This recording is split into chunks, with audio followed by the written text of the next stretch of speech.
que golpeó a algunas compañías del sector, y además los resultados mixtos de los reportes financieros trimestrales de las compañías en el mundo. En Estados Unidos, la Cámara de Representantes anunció la aprobación de una nueva ronda de ayuda por casi 500.000 millones de dólares, de los que se destinará 321.000 millones de dólares a préstamos para pequeñas empresas, y lo restante para hospitales y compras de nuevas pruebas de COVID-19. En Europa, se anunció que el número de muertos por coronavirus iba descendiendo en países críticos como España e Italia. Además, los líderes esta semana de la Unión Europea aprobaron un paquete de rescate por casi 500.000 millones de euros, pero no lograron avanzar con un plan de recuperación a largo plazo que requeriría de más de $1 billón. Por su parte, China ha levantado algunas de sus medidas de contención. Sin embargo, no significa que las actividades hayan vuelto a la normalidad. Los datos chinos reflejan la desaceleración del país debido a que aún el resto del mundo sigue con medidas de confinamiento, lo que impide el comercio internacional. Podemos ver en el cuadro que las variaciones semanales, para el caso del Standard & Poor's, cayó en 1.32%, el stock europeo cayó también en 1.17%, de igual forma lo siguió el Hang con 2.25% y la bolsa peruana también con una caída de 3.43%. Además, el acumulado del mes de abril respecto al cierre del mes de marzo avanzan para Estados Unidos con 9.76%, para el stock de 2.97%, el Hang Seng también avanza ligeramente en 0.97%, sí, mientras que la bolsa local todavía sigue retrocediendo en 1.94%. Siguiente lámina, por favor, Daniel.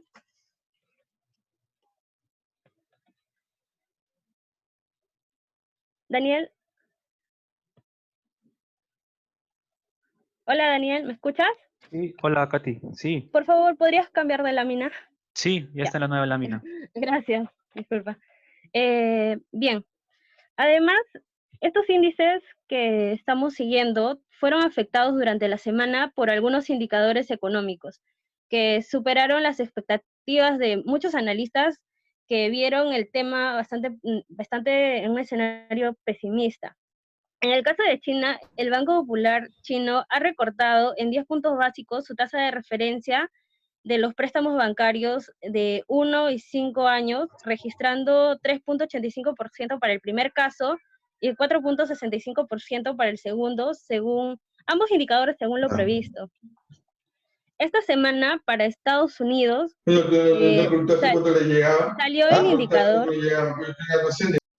salió el indicador de solicitudes de desempleo, 4.4 miles de millones, peor a lo esperado, pero menor al previo. De la misma forma, los indicadores de ventas de casas nuevas y existentes registraron cifras peores a los esperados. A esto se suman las órdenes de bienes duraderos, que cayó en 14.4% en marzo, peor a lo esperado también. Principalmente fue por la caída de la demanda de automóviles y camiones nuevos. Mientras que el índice de la confianza de los consumidores cayó en 71.8% para abril, para abril, menor al previo. Se destaca que la confianza cayó en todos los niveles socioeconómicos. Eh, los datos económicos en Europa muestran que la actividad en la región se detuvo en abril con varios sectores inactivos. En el caso del PMI de Alemania, motor de la economía europea, registró un PMI manufacturero de 34.4, peor a lo esperado, dejando en evidencia el daño económico por el cierre de las economías. Además, vemos que el índice de confianza del consumidor alemán cae en 23.4 a su nivel más bajo en la historia. Bueno, esto es más o menos un resumen de lo que habría pasado en el mercado global. Eh, Podemos continuar, Daniel, gracias. Ok, Katy, gracias.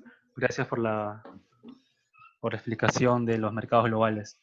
Bueno, a partir de esto, lo que continúa es ver un análisis de los principales commodities, donde aquí nos apoya José Carlos, donde, bueno, de hecho, nuevamente destaca el tema del precio del petróleo, seguramente ustedes lo han visto durante la semana, y compartimos también un comentario ahí en el Facebook respecto al efecto del precio negativo en el barril, que en realidad era respecto al valor del contrato futuro que vencía en mayo, ¿no? Entonces, hay que tener en cuenta eso, pero de hecho José Carlos lo va a explicar con mayor detalle. Hola José Carlos, cuéntanos por favor qué ocurrió durante la semana.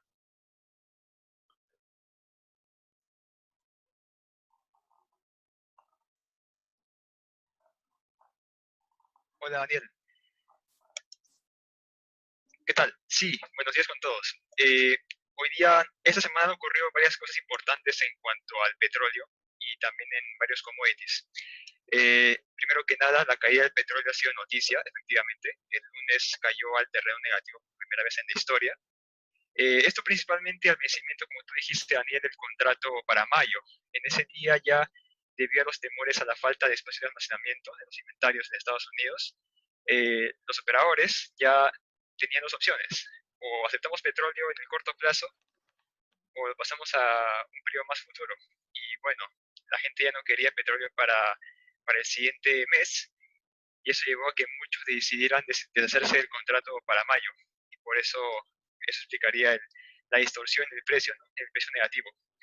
Eh, pero como pueden observar en el gráfico de la derecha, yo estoy mostrando la cotización del crudo del contrato para el mes de junio, para que pueda observarse un tanto la evolución de las principales noticias y no tanto la distorsión del contrato de mayo. Efectivamente, la caída del crudo ha golpeado también el contrato para junio, como se puede observar en el gráfico de la derecha. Al día siguiente, el día 21, que es el martes, la OPEP se reúne, pero aún así no llega a ningún acuerdo para reducir producción a nivel de bloque. Y ese mismo día también Trump había anunciado que rescataría a las petroleras que se encontraban en apuros. Pero esta noticia tampoco podría influir mucho en la cotización del petróleo. Ya también otra noticia que influyó un tanto en el crudo fue el día miércoles, cuando Trump ordena derribar y destruir buques iraníes, de alguna manera escalando las tensiones en Medio Oriente que se venían dando ya desde hace semanas. Y asimismo también el dato de inventarios de crudo de Estados Unidos, se observó que hubo un crecimiento menor al esperado, pero aún así es un crecimiento. Y algunos esperan de que si no se dan recortes adicionales o recortes importantes en los próximos días, si no se anuncia, quizás superemos la barrera de los inventarios que se ha visto un máximo en el año 2017, a comienzos de ese año. Aún así, el petróleo se fue recuperando por las noticias. También países como Argelia y Kuwait también han anunciado recortes en la producción de petróleo. Son recortes adelantados de países de la OPEC, pero aún no se da un recorte a nivel de bloque, ¿no? Estos recortes fueron ya por iniciativa propia. Y a su vez Irán responde a amenaza de Trump dando mayor escalada a las tensiones. Y bueno, cierra la semana con productores de Estados Unidos y Canadá que continúan recortando bombeos ante el precio bajo del petróleo. Pero en ese sentido, el fundamento del petróleo sigue siendo la demanda ante el coronavirus. Si la demanda continúa cayendo, el precio del petróleo también seguiría a la baja. Pasaríamos a la siguiente, Daniel. Gracias. Y bueno, la caída del crudo también ha contagiado los mercados de metales. Por el lado del cobre, observamos que al inicio de la semana también ha habido un contagio. La caída del crudo ha hecho que colapsara, bueno, que cayera un poco el precio del metal rojo. También hubo noticias de que Glencore iba a reabrir minas en Zambia, pero después, el día martes, comenzó la recuperación del cobre, ¿no? Esto a medida de que las empresas principales mineras venían anunciando recortes en lo que es inversiones de CAPEX y también en producción. Tenemos Antofagasta, que había anunciado un recorte en la producción para Chile, Anglo American, el día jueves, de hecho, anunció que Quellaveco iba a paralizarse por 3 meses, iban a hacer recortes de CAPEX. El día viernes, Freeport había anunciado recortes de costos de CAPEX y en la producción. Y esto de alguna manera impulsa al alza el precio del cobre, pero también el cobre se ve favorecido por la demanda china. Si es que China continúa recuperándose, el cobre tendría mejores perspectivas. Nada más una pequeña distorsión el jueves debido al fracaso de la prueba de clínica del COVID, noticias de que la prueba podría ser, no había sido un resultado positivo y había reanudado preocupaciones. Y esas preocupaciones que se reanudaron en la semana también han venido afectando el precio del oro. El oro también se observó un pequeño incremento al inicio de la semana por el colapso del crudo, con mayor demanda de activos seguros cuando el crudo colapsó. Pero al día siguiente, el día martes 21, al ver de que ya habían tantas pérdidas por el precio del crudo, los inversores comenzaron a vender oro para lo que es recuperación para coberturar pérdidas. Ellos en ventas de pánico. Pero después el oro continuó subiendo debido a los fundamentos que ya se veían desde hace semanas, que son las perspectivas a mayores estímulos monetarios. Esto de alguna manera, cuando se anuncia un mayor estímulo monetario, sería un impulso a la inflación y los inversionistas estarían comprando oro para coberturarse contra la inflación. Se observaron también tomas de ganancias al final de la semana, como pueden observar.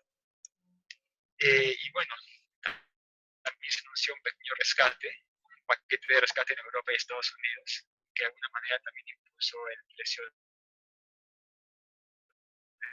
oro. Tiene como fundamento principal el riesgo a nivel global y se espera que continúe subiendo hasta que haya noticias de alguna vacuna, de algún ensayo clínico que sea positivo, y eso sería todo.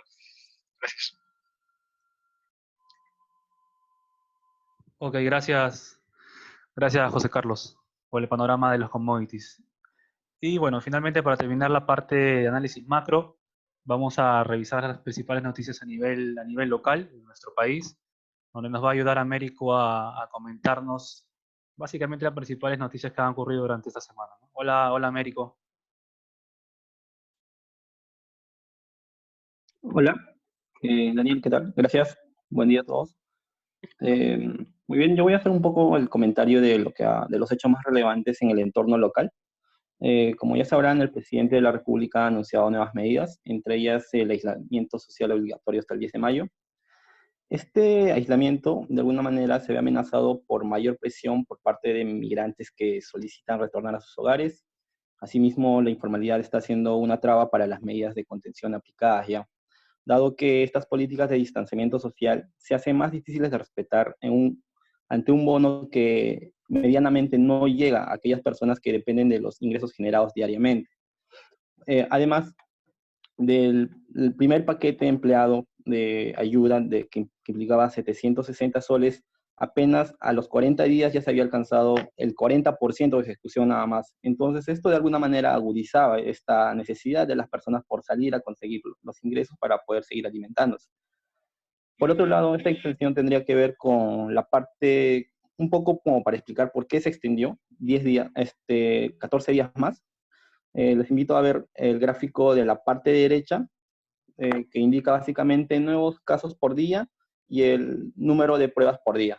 Como podemos ver, el fondo plomo o gris nos muestra básicamente el momento en que se empiezan a aplicar las pruebas rápidas. Es en este punto donde hay un quiebre estructural dentro de las observaciones o de los nuevos casos revisados diariamente. Sin embargo, como se puede ver, no se ha logrado una disminución o una desaceleración de los casos.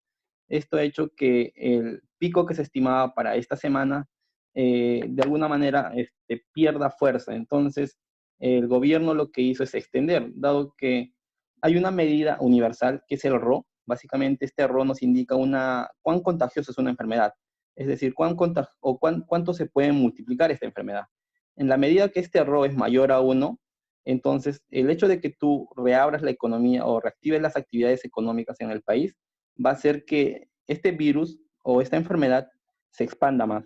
Y en la medida que este RO sea menor a 1, va a hacer que esta enfermedad se reduzca más, es decir, tienda a 0. Entonces, actualmente para el Perú, de acuerdo a este gráfico, por lo menos así al ojo, se puede ver que en realidad estamos con un RO mayor a 1, dado que el número de casos en realidad se está manteniendo y está ligeramente aumentando.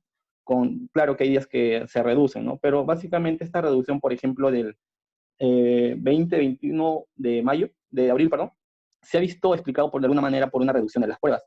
Entonces no hay como que un consenso como para decir que el número de contagios ha ido disminuyendo, ¿no? Más que nada tendría que ver con eso. Por otro lado, también se mencionó la posible reapertura gradual y controlada de la actividad económica desde el 4 de mayo. Para poder, digamos, reiniciar las actividades, hay algunas consideraciones que se deben tomar en cuenta, ¿no? Como lo que ahorita acabo de mencionar, un RO menor a 1 es lo adecuado. De hecho, China, por ejemplo, al mes y medio de haber tomado medidas drásticas, ya contaba con un RO menor a 1. Sin embargo, 15 días después recién empleó la estrategia de reapertura gradual de la economía, ¿no? En nuestro caso, aún no llegamos a ese tope, a pesar de que ya estamos en el mes y medio de las medidas que se empezaron a implementar por parte del gobierno de turno. Otro criterio que se debería tomar en cuenta son, por ejemplo, protocolos de cuidado de la salud que ya sean normados e institucionalizados. Por ahí que un esquema ordenado y supervisado ya de apertura, ¿no? O sea, la idea es que el Estado tenga la capacidad de supervisar a las personas que salen, ¿no? Por ejemplo, hemos visto que en este periodo de cuarentena habían determinadas personas que podían asistir a sus labores. Sin embargo, también habían personas que a pesar de que no debían de salir, salían, ¿no? Entonces es necesario una supervisión en ese sentido. Por otro lado, este tema es muy crucial, el tema del sistema de salud. Se necesita de que un sistema de salud, el sistema de salud peruano en todo caso, pueda cubrir la demanda de estos nuevos casos, ¿no? En este escenario, la apertura gradual de la economía descansaría básicamente una estrategia que tome en cuenta el contacto físico, la posibilidad de trabajo en casa y la estructura respecto al PBI. De hecho, muchos han estado comentando respecto a este último punto, que van a tomar en consideración el tema de cuán esencial es la actividad y la importancia que tiene dentro de la estructura del PBI. Asimismo, algunas otras variables que puedan sumar a esto. Por ejemplo, en el caso de la agricultura, se habla mucho, por ejemplo, de que esta línea con eso también es la apertura de empresas que abastezcan estas máquinas, que puedan hacer que las máquinas se reparen, etcétera, ¿no? En este escenario, básicamente se generaría que, dado que hay varios sectores que tienen probabilidad de reinicio de actividades, los cuales podrían ser, por ejemplo, minería, construcción, el agropecuario, ventas por mayor de hecho, manufactura. Esto también conllevaría que, por ejemplo, un 32% de la PEA podría empezar a operar. Actualmente, de acuerdo a los datos del Ministerio del Trabajo, alrededor del 43% de la PEA ha estado operando con normalidad. Entonces, si es que se llega a implementar algunas medidas de repente, como o la reapertura de los sectores que he mencionado, se podría alcanzar hasta alrededor del 70-75% de la PEA laborana, ¿no? Sin embargo, aún quedaría alrededor de un 25-30% que presentaría dificultades. Por otro lado, también anunció el bono universal de 760 para hogares que no perciben ingresos por planilla. Esto básicamente alcanzaría los 6.8 millones de hogares beneficiados, ¿no? Lo cual implicaría alrededor de 0.7% del PBI. Esta medida se hace necesaria, pues, dado que somos un país con 70% de informalidad, las personas generan sus ingresos trabajando día a día. Entonces, el hecho de que no cuenten con este bono hacía que estas personas se sientan más propensas a salir, ¿no? De hecho, parece ya a estas alturas una medida un tanto tardía, dado que el foco de infección, de acuerdo al ministro de Salud, por lo menos, va a pasar del norte al sur, ¿no? Entonces, habría que ver cómo va evolucionando el coronavirus durante las semanas que vienen o durante los días que vienen. Asimismo, el Poder Ejecutivo solicitó facultades legislativas en materia tributaria y financiera, ¿no? En lo último que se sabe de este punto es que, por ejemplo, se está pidiendo un impuesto solidario. Básicamente esto no sería un impuesto a la renta, ¿no? O sea, no tendrían en cuenta, por ejemplo, el tema de las viviendas y demás, sino los ingresos, de acuerdo a lo que ha mencionado el ministro Ceballos. Entonces, con este impuesto se alcanzaría, se alcanzaría alrededor de 300 millones de soles mensuales en promedio, que básicamente podrían ayudar, por ejemplo, a cubrir, si es que fuese el caso, el FAE, ¿no? Que tiene ese presupuesto. Salud. Eh, por otro lado, esta semana se empezó con el plan Reactiva. El BCRP ya realizó 2 subastas. El día jueves fue una subasta por 4.000 millones de soles, pero que tuvo una demanda de 10.000 millones de soles, ¿no? Mientras que el día viernes se alcanzó una subasta de 3.995.6 millones de soles. De hecho, el monto que se había asignado el día viernes, el día de ayer, era de 4.000 millones de soles, al igual que el día jueves. Sin embargo, esto obtuvo tasas muy bajas, claro, son las que esperaba el BCRP, de hecho. Hay algo bien interesante de este punto, que si bien este punto está orientado para micro, pequeña y mediana empresa, las que principalmente se estarían beneficiando serían la pequeña y la mediana empresa. ¿Pero por qué? Pasa que la microempresa genera ingresos mensuales de alrededor de 60.000 soles. Entonces no llega a ser tan significativo respecto a, por ejemplo, una empresa mediana y pequeña empresa, que generan ingresos mensuales de alrededor de 600.000 y 800.000 soles. Por tanto, dado que la restricción que tiene esta norma es básicamente los ingresos mensuales que generas como tope para poder acceder al préstamo, entonces el 3.9% de todas las empresas del Perú están centradas básicamente entre la pequeña y mediana empresa, y estas suman alrededor de 1.900, que si uno hace el cálculo y asumiendo un escenario en el que, por ejemplo, todos acceden al crédito y asimismo todos lo solicitan, se podría necesitar alrededor de 40.000 millones de soles. Ese es un escenario extremo, ¿no? El presupuesto asignado es 30.000 millones de soles. Entonces, en este escenario extremo, digamos que el grueso se lo podría llevar entre pequeñas y medianas empresas bajo esos criterios, ¿no? Bueno, eso sería todo por mi parte, Daniel. Gracias. Ok, excelente. Gracias, Américo. Bien, entonces luego de ver ya la parte macro, tanto a nivel global y local, ya pasamos a la parte de noticias corporativas, donde, bueno, aquí presentamos un resumen de las principales, donde obviamente no me voy a parar a comentar cada una de ellas porque tomaría demasiado tiempo, pero en resumen, les puedo comentar que básicamente durante la semana, entre lo que resalta está que Fitch, que es una de las clasificadoras más importantes a nivel global, bueno, ratificó la clasificación crediticia de los 4 bancos grandes de nuestro país, la ratificó a cada uno de ellos. No obstante, cambió su perspectiva o outlook a negativo para 3 de ellos, ¿no? salvo en el caso de Scotiabank. Entonces ese es un tema a resaltar. Luego, por el lado también de estas entidades bancarias, como comentamos la semana pasada, en realidad estas ya están publicando sus estados mensuales ante la SBS. Eso nosotros lo estamos mapeando y como les comenté la semana anterior, vamos a sacar ahí un pequeño reporte para que estén al tanto de ya un primer impacto del coronavirus en sí en nuestro país reflejado en las instituciones financieras, ¿no? Que básicamente va por el lado de mayores provisiones ante el deterioro de su cartera crediticia. Luego, otras de las noticias durante la semana que podemos resaltar está el hecho de que, bueno, Sauder acordó la distribución de dividendos. Esto lo voy a comentar más adelante también. Por el lado de Credicor, bueno, Dionisio Romero, no va a participar ya va a postular nuevamente como director de Credicor, y porque dice que se va a enfocar a los directores tanto en el USP como en Pacífico Seguros, ¿no? Y lo que sí resaltamos es sobre todo lo de Luz del Sur, que ya finalmente ayer se ratificó o ya se cerró básicamente la transacción entre Sempra y la compañía china para transferir la participación que tiene Sempra justamente en Luz del Sur. Entonces con esto la transacción básicamente está finalizada lo que nos queda, lo que queda es finalmente la realización de una OPA por parte de la compañía china para proteger el interés de los accionistas minoritarios de Luz del Sur.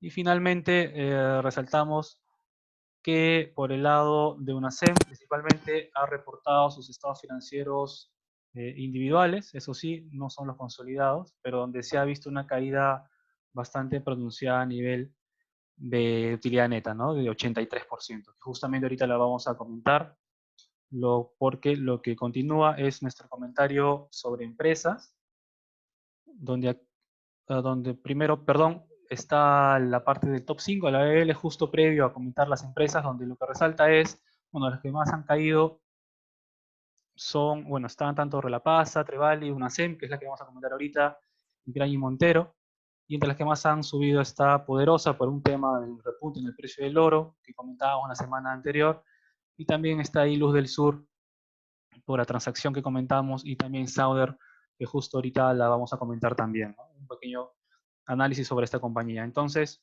lo que continúa es un comentario sobre UNACEM. Acá nos va a ayudar Pablo. Así que, por favor, hola Pablo, coméntanos sobre UNACEM, qué ocurrió durante la semana. Bueno, gracias Daniel y buenos días con todos. En este apartado vamos a revisar la caída de UNACEM. Tuvo una caída de 12.6% esta semana. Si bien es cierto, la compañía viene cayentemente desde el inicio de la cuarentena, esta semana la caída fue un poco más pronunciada debido a los datos de la producción y despacho de cementos publicados por ASOCEM, lo que corresponde al mes de marzo. Muestra una caída histórica en la producción y despacho total de cemento. Como pueden ver en la gráfica, el despacho total de cemento tuvo una caída bastante fuerte.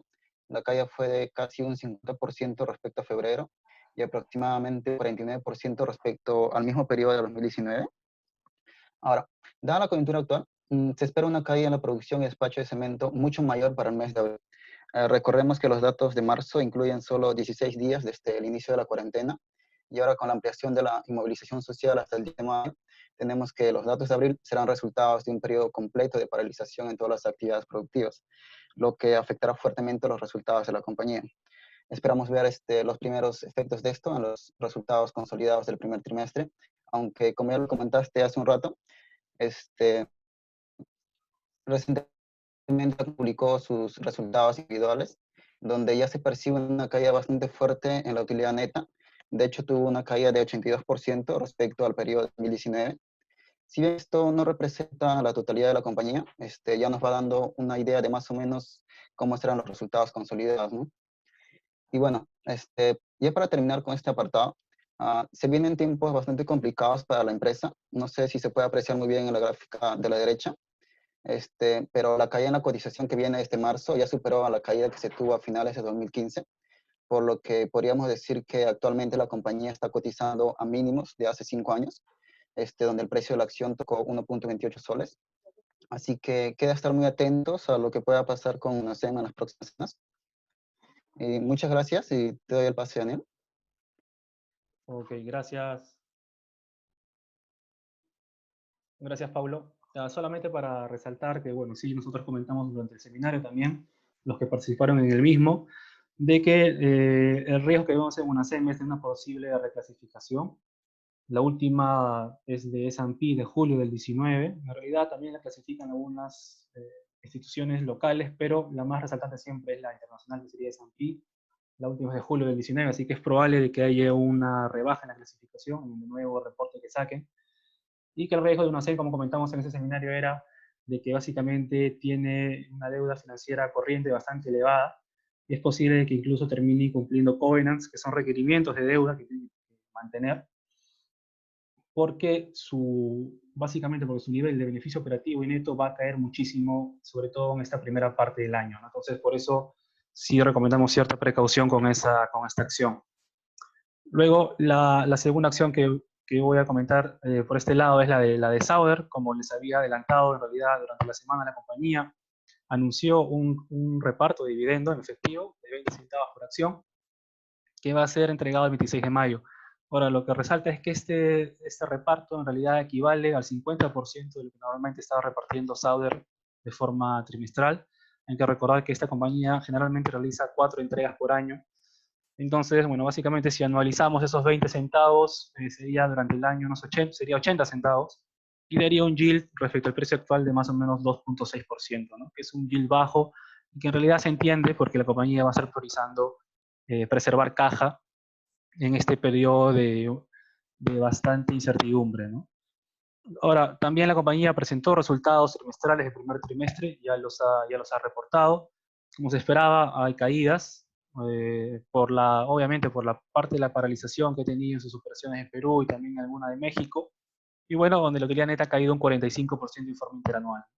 No obstante, lo que sí resaltan ellos es de que en realidad, debido a sus protocolos de seguridad y de salud, todavía no hay casos de COVID-19 entre sus empleados, tanto ni en las operaciones de México, ni en las operaciones de Perú, ¿no? Lo cual es algo a resaltar. Y bueno, finalmente destacamos que en el año la acción de Sauder viene cayendo un 28%, tanto combinado de hecho, influenciado por la caída en el precio del cobre y por esta coyuntura actual que no le permite operar a niveles regulares. Entonces, luego de ver ya esta parte de noticias corporativas, finalmente les presentamos el calendario de la próxima semana, tanto de los principales eventos a nivel macro, a nivel global y local, y donde sí para que lo puedan revisar, y lo que sí me gustaría resaltar es que durante la próxima semana ya empiezan a publicar algunas compañías peruanas sus resultados del primer trimestre, donde el miércoles lo va a hacer Pacasmayo, luego del cierre de mercado, y el jueves lo va a hacer Aceros Arequipa. Entonces, les comentamos que nosotros vamos a estar dando un seguimiento a esos resultados y que les recomendamos estar atentos ahí a la página de Facebook para que puedan estar al tanto de cómo vienen esos resultados, ¿no? De hecho, sí resaltamos de que las compañías que se ven más afectadas por esa coyuntura, de hecho, son las cementeras y acereras, porque su operación está básicamente a cero, no están operando básicamente en sus plantas productivas, y estas compañías dependen bastante del sector de autoconstrucción, ¿no? El cual, como es un poco informal, es altamente improbable que demore más en reactivarse. Entonces eso es todo por nuestro lado, por la parte de la presentación. Ahora voy a revisar algunas de las preguntas en los minutos que nos quedan. Aquí nos han preguntado por el proyecto de ley de las AFPs,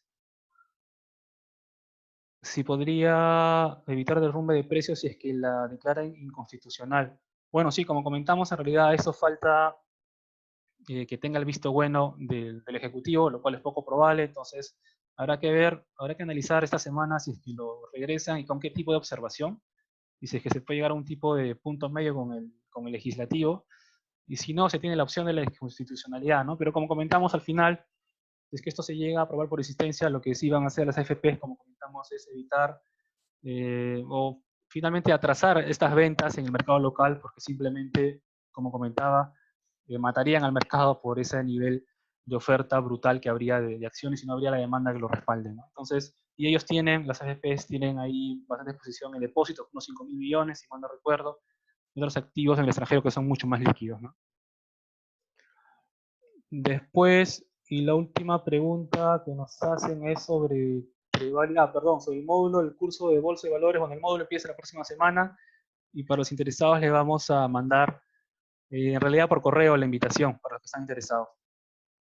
Y sobre Trevali, bueno, esto lo comentamos en el seminario también, si mal no recuerdo, la compañía, bueno, está afectada tanto a nivel porque la operación Santander acá no está operando de forma regular, cerraron Caribou, pero cerraron este que está en Canadá, pero básicamente por un tema de precios, a los niveles actuales del zinc, esa compañía, o esa unidad, perdón, no gana dinero, entonces lo correcto o lo razonable es cerrarla, porque está operando a pérdidas, y luego tienen allí las dos minas africanas, de que en realidad también son de alto coste, entonces la compañía en realidad a los precios actuales del zinc no está ganando dinero, no gana $1, y el problema con esto es de que si bien es cierto tiene una línea de crédito ahí en la cual puede recurrir para levantar deuda, para hacer frente a sus pagos de capital de trabajo, por ejemplo, esta línea no es infinita, obviamente, y va a tener ciertas restricciones por parte de los bancos si es que la situación financiera se va complicando más en la empresa, ¿no? Entonces, por nuestro lado, recomendamos mucha precaución con Trevali, porque si esta situación actual de precios se mantiene por mucho más tiempo, sí le puede terminar pegando incluso hasta llegar a un default, pero siempre va a depender muchísimo de cómo evoluciona el precio de los metales base, principalmente el zinc y el plomo, ¿no? Entonces, nuestra recomendación es precaución. Entonces, por ese lado, bueno, terminamos con la parte de preguntas. Espero que la presentación haya sido de ayuda. Y bueno, y finalmente, como siempre, les recordamos que la presentación va a ser colgada, compartida por YouTube, para que lo puedan seguir por allí, y ahí nos pueden dejar cualquier tipo de consulta adicional que tengan, ¿no? Mediante ese medio y también mediante Facebook. Entonces, esperamos que haya sido de utilidad. Muchas gracias por su participación, y nuevamente los esperamos la próxima semana para participar del webinar semanal. Muchas gracias, que tengan un buen fin de semana. Gracias por su participación. Hasta el próximo sábado.